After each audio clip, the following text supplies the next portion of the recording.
School ক্যাম্পাসের ভেতর ৩ তলা বাড়ি নির্মাণ করে বসবাস করার অভিযোগ উঠেছে এক আওয়ামী লীগ নেতার বিরুদ্ধে। স্কুলের মধ্যে ভবন থাকায় শিক্ষার্থীদের শিক্ষা, খেলাধুলা সহ অন্যান্য কার্যক্রম পরিচালনায় ব্যাহত হচ্ছে। স্কুল কর্তৃপক্ষের অভিযোগ, বিগত সরকারের সময় প্রভাবশালী ওই নেতার বিরুদ্ধে কথা বলার সাহস পাননি তারা। পাবনা থেকে আহমেদুল হক রানার তথ্যচিত্রের ডেস্ক রিপোর্ট। ২০০২ সালে পাবনা সদর ও সুজানগরের সীমান্তবর্তী চাতারপুরে নতুন বাজার উচ্চ বিদ্যালয়টি প্রতিষ্ঠিত হয়, যেখানে শিক্ষার্থীর সংখ্যা ৫ শতাধিক।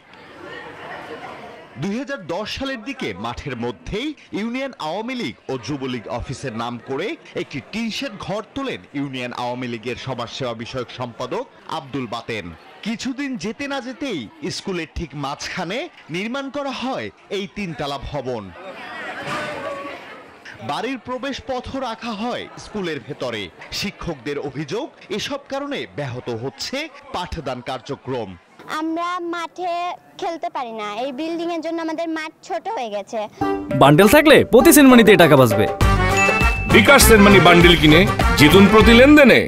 এবং এই বিল্ডিং এর উপর থেকে ময়লা পড়ে নিচে।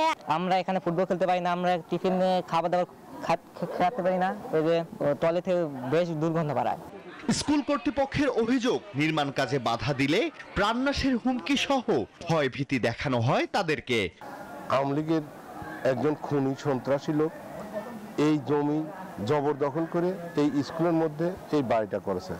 স্কুলের ভারপ্রাপ্ত প্রধান শিক্ষক আব্দুল্লাহ মামুন বলেন, সরকারি বিভিন্ন অফিসে অভিযোগপত্র জমা দেয়া হলেও কোনো সুরাহা হয়নি।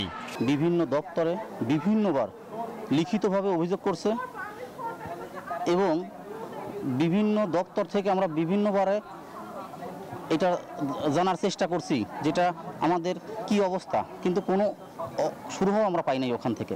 সমস্যার সমাধানে দ্রুত ব্যবস্থা নেওয়ার আশ্বাস এই শিক্ষা কর্মকর্তার। এই বিষয়ে লিখিত যদি অভিযোগ পাই এবং লিখিতভাবে অভিযোগ পেলে আমরা অবশ্যই এই বিষয়টা নিয়ে প্রশাসনের সাথে আলোচনা করে এই বিষয়টা নিরসনের চেষ্টা করতে পারি। দলীয় প্রভাব খাটিয়ে স্কুলের অভ্যন্তরে ভবন নির্মাণের শাস্তির দাবি করছে এলাকাবাসী। Desk report, news 24।